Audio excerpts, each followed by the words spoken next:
ene maifi maṱuku ngavho maine ndi tshi muṱuku vho tombudza one vhone vhane vha ri a huna tshipoko vha ri ndi ite zwa gudu vha ri ndi vhale dzibugu vha ri ḽi ḓo ḓipha muwana tshupu ni nḓilani vha ri na game i khou ṱoḓa thuso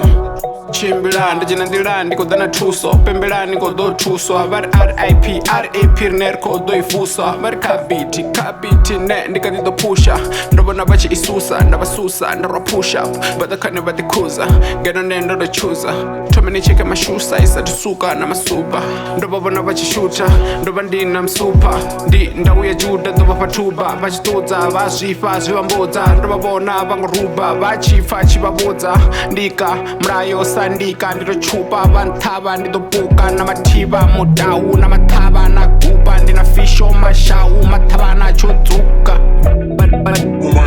vha ri ḓo fhedza ro pfuka vha ri ndi phukha vha ri game yo ḓala dziphukha ndi kruga vha ri huna dzimbudzi na ndau ya nduna na vhuya na thoma zwa u tshita ni nga si ḓo huma hupfi vhano bva vho shuma vha khou bva vho pfuma ngeno vhane vha khou pfuma vha khou bva vho shuma vhomane vha ri vha mpfhela futhi vhomane vha nga nvalela buthini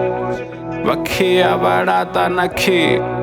ndi sitshele na ni mpheni vt peace and love ndi favor ngaso ndi khorabel Jesus Christ the savior bofunga luvhone nthuntsheni ndi vhone ndi nga mukukulume hayanoni ndi maipfana khobva khavho maine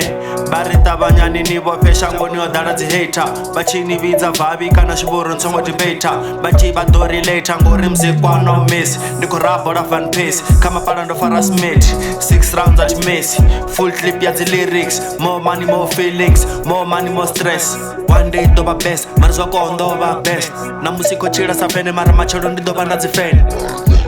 rwa muzika thiri no pfa mbanzhi ari o gwa mbanzhi ndo fara budget 1 liter mafi tshila sa tshimangi tshila sa tshigebenga tshila sa kumkani flow dzavho dzi khou bora unga album dza zwikona a vha nga ḓo ni kona nsongo wara ndo popa money wise ndi dzi vibe ḓo vha no fara dzi honey hive nda i fara ndi ideni bomaine vha ri rwani money heist one day ri ḓo ṱangana nda ni humisela xitangani sa lungano